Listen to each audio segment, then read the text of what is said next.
friends. Hey, Quicksters. Welcome. I'm Susie Tomanchuk along with my co-host, James Caps. As you know, you call Yay. us Susie and James.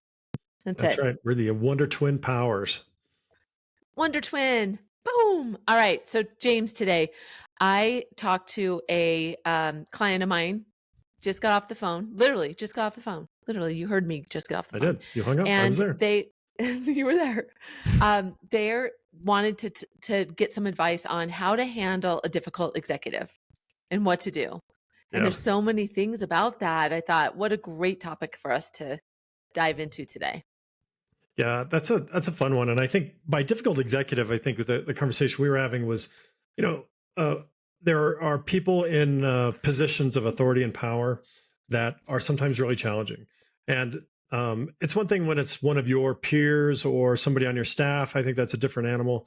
But we're talking about somebody who is maybe, your boss's boss's boss, or perhaps the leader of a division that you really don't have direct influence over, or a subsidiary, maybe even a board member.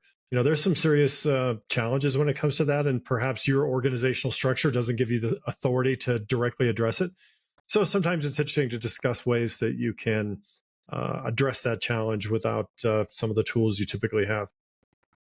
Yeah, and it made me think about some of the situations that I've encountered in the past, and it can feel in those moments so paralyzing because you just don't know what to do, and it evokes so much emotion which really clouds your thinking. So I think this is a really important topic to just be mindful of, because in those moments dealing with somebody that does have influence, and if you do the wrong thing, it can cause, some pain along the way.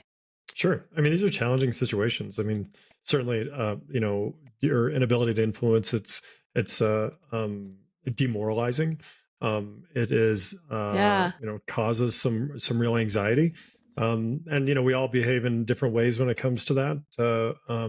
But at the end of the day, like most of the challenges we as leaders run into, the best way to address this is to have a plan and Hmm. attack it head on, if you will, and address it really with the tools that you have. So I think even if it's super challenging, I think we can offer some tips as to how you can take some proactive steps. That sounds good. Three, maybe three Three, I could things that probably we come up with could pull three. from. Three. I mean, there's So, so all many, right, but we have let's some. We try. have a hit parade. Um, I think the first thing that I think about in a situation like this, and I think this comes from just experience when dealing with somebody that's difficult, is you really need to build a support structure, a support system of people around you to help you deal with that situation. It's Yeah. always so much more comfortable when you are not alone in this situation, that this person is truly challenging, and also gives you insights and perspective as to how to Hmm. deal with what the situation is. So often Hmm. with these folks, they will get under your skin. They will berate you. They will gaslight you, and so it's suddenly really challenging to be objective. And so having those people Hmm. who will either have your back or at least have a second set of eyes is super super powerful. Um, you know, I always like to think that you can defend yourself when you're in the room, but your support system defends you when you're not in the room. And having a support system in this kind of scenario goes a long way. Yeah, I love that. And the context around that as well, and if you anticipate what the toughest questions are going to ask, or the things that might hijack you, as long as you're ready for them, you'll be better. You'll be more clear headed. When Sure, something sure. surprises you, that causes emotion to cloud your judgment. So I think that's a really good. And sometimes we avoid it, so we don't want to talk to other people, but that's the wrong approach. Yep, How can you get yep. somebody else to help you? Yeah, Yeah, I think good one. we've done several sessions and episodes about how to create trust, how to create a strong group, Yeah, and a lot of that is through vulnerability. And this is a perfect opportunity for you to do a couple other things. Address the situation you have with an executive that's challenging, but also build some rapport and camaraderie and strength within your team by bringing them into the situation. So relationship building, yeah. never let a good crisis go to waste. And this is a great way to build relationships.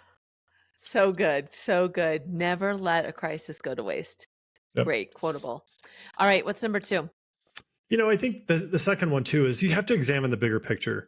So oftentimes, when things are people are super challenging, maybe above and beyond the obnoxious, maybe behaving in a way that is really incongruent to the way that you would expect them to behave. Maybe it's not you. Take a step back. There are times when they're frustrated with your organization. They're frustrated with this quarter's budget.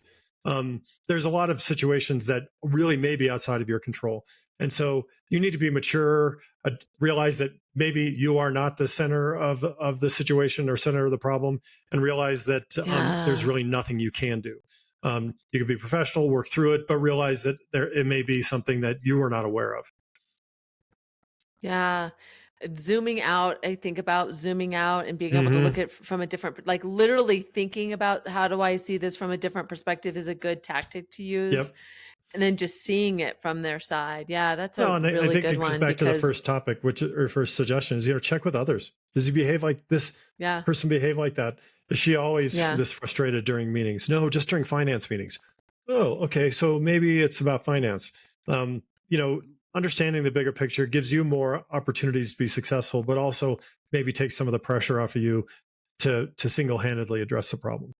yeah, I think it's good. It makes me also think when I went to Harvard, the one thing that they said was people that consider the interests of the other party for 30 seconds before you walk in Hmm. have measurably better results. So if you can get yourself in their head even a little bit, that might illustrate to them that you're not just in your seat, you're understanding and pivoting a little.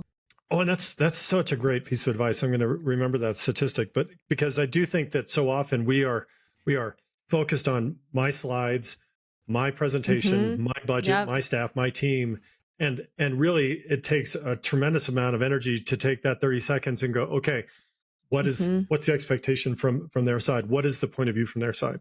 Um, Mhm. Great piece of advice. Yeah, I like that a lot.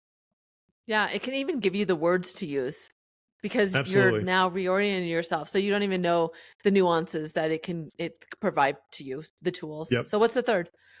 The third one is really I'd like to remind people to pick your battles.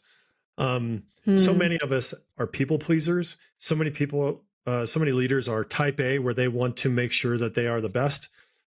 If your Hmm. boss's boss is a jerk and doesn't like your message, maybe that's okay, right? There may not be Yeah. any value in addressing that situation.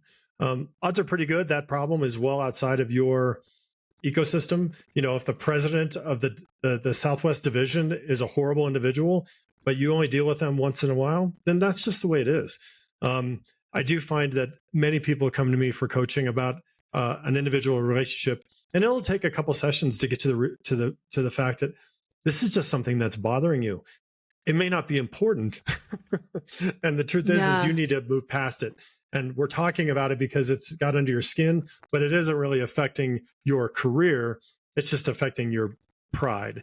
And I think that sometimes we need to check Yeah. our six and realize it's more about our ego than really what the longer term strategy should be.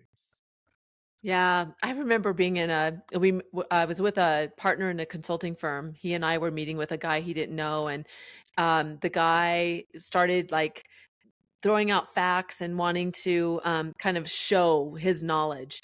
And the Hmm. partner I was with went back and forth with this guy. And I remember leaving that meeting, it was not productive at all.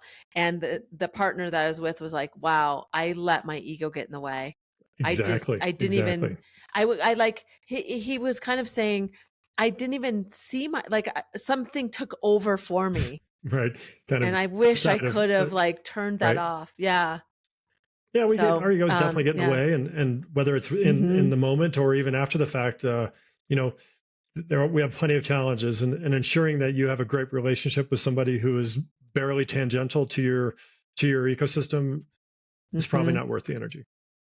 Yeah, yeah. And I just want to make one more point too, because when I was thinking about that situation, that person was difficult, but he wasn't mean.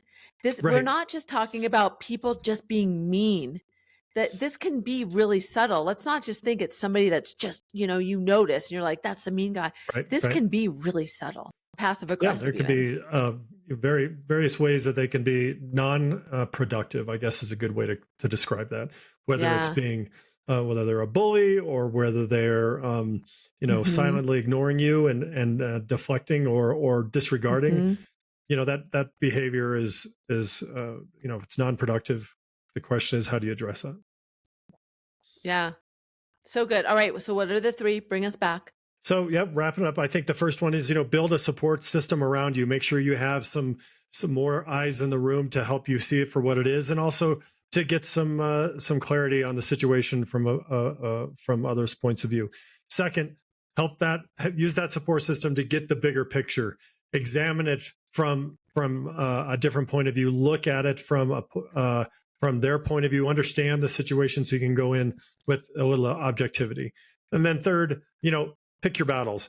Realize that sometimes your ego is getting in the way and you're trying to resolve a situation or create a better relationship than is necessary. And that effort may not be worth it. In fact, it could be detrimental. Awesome. Such great tips to handle difficult senior people. Thank you so much, James.